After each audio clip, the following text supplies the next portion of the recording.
एक छोटे से कस्बे में, जहां जिंदगी की रफ्तार शहरों जितनी तेज नहीं थी, वहीं रहती थी दो अनाथ बहनें। बड़ी बहन का नाम था किरण और छोटी का नाम आरती। माता पिता का साया बचपन में ही उठ गया था। उस दिन के बाद से उनका जीवन संघर्ष का पर्याय बन गया। किरण उस समय सिर्फ 12 साल की थी और आरती 7 साल की। जब घर का सहारा ही चला जाए, तब मासूम बचपन अचानक जिम्मेदारियों का बोझ उठाने लगता है। दीदी, अब हमारी देखभाल कौन करेगा? डर मत आरती, अब मैं ही तेरी माँ भी हूँ, बहन भी, और तेरा सहारा भी। रिश्तेदारों ने सहारा देने से मना कर दिया। गांव वालों ने शुरू में सहानुभूति दिखाई, लेकिन धीरे धीरे उनकी नजरें भी बदल गईं। दोनों बहनों को दूसरों के घरों में छोटे मोटे काम करने पड़े। बदले में कभी बासी रोटियां मिलती तो कभी डांट फटकार।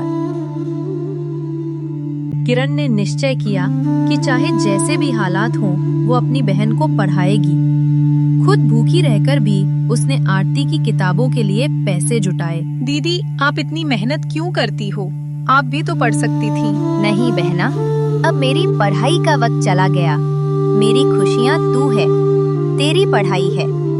तू पढ़ लिख कर बड़ा इंसान बनेगी, यही मेरा सपना है। दिन बीतते गए। किरण सुबह 4 बजे उठकर कुएं से पानी भरती, फिर खेतों में मजदूरी के लिए निकल जाती।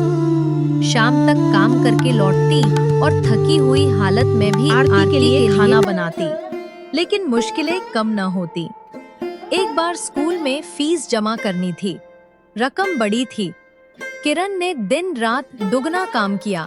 हाथों में छाले पड़ गए, फिर भी पैसे पूरे नहीं हुए।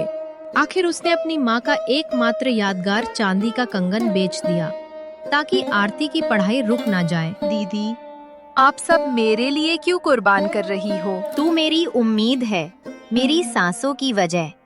अगर तू पढ़ेगी तो मुझे लगेगा मैं भी जीती रही।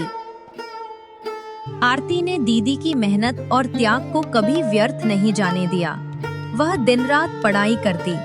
स्कूल में उसकी गिनती सबसे होनहार छात्रा में होने लगी। अध्यापक भी उसे प्रोत्साहित करने लगे। धीरे धीरे उसने छात्रवृत्ति प्राप्त की। अब किरण का बोझ थोड़ा हल्का हुआ। आखिरकार वो दिन आया जब आरती को मेडिकल कॉलेज में प्रवेश मिल गया। गांव भर में चर्चा होने लगी। लोग कहने लगे, देखो, जिनके पास कोई नहीं था, वे भी अगर ठान ले तो चमत्कार कर सकते हैं। लेकिन ये सफर आसान नहीं था। मेडिकल की पढ़ाई महंगी थी, फीस और खर्च बहुत ज्यादा। आरती को छात्रवृत्ति मिली, लेकिन वो पर्याप्त नहीं थी। किरण ने हार नहीं मानी। उसने सिलाई का काम शुरू किया। गांव की औरतों के कपड़े सीने लगी। रात दिन मेहनत करके अपनी बहन को आगे बढ़ने का रास्ता दिया। सालों की मेहनत और बलिदान का फल आखिरकार सामने आया। वो दिन आ गया जब आरती डॉक्टर बन गई। आज जो कुछ भी मैं हूँ, वो सिर्फ मेरी दीदी किरण की वजह से हूँ। अगर उन्होंने अपने सपनों का बलिदान ना दिया होता, तो मैं कभी यहाँ तक नहीं पहुँच पाती। गांव वाले तालियां बजाने लगे। जिन लोगों ने कभी इन बहनों को अनदेखा किया था, वे आज गर्व से कहते, ये हमारी बेटियां हैं। कुछ साल बाद आरती ने गांव में एक छोटा सा अस्पताल बनवाया। उसने गरीबों का मुफ्त इलाज शुरू किया। अब गांव वालों को इलाज के लिए दूर शहर नहीं जाना पड़ता था।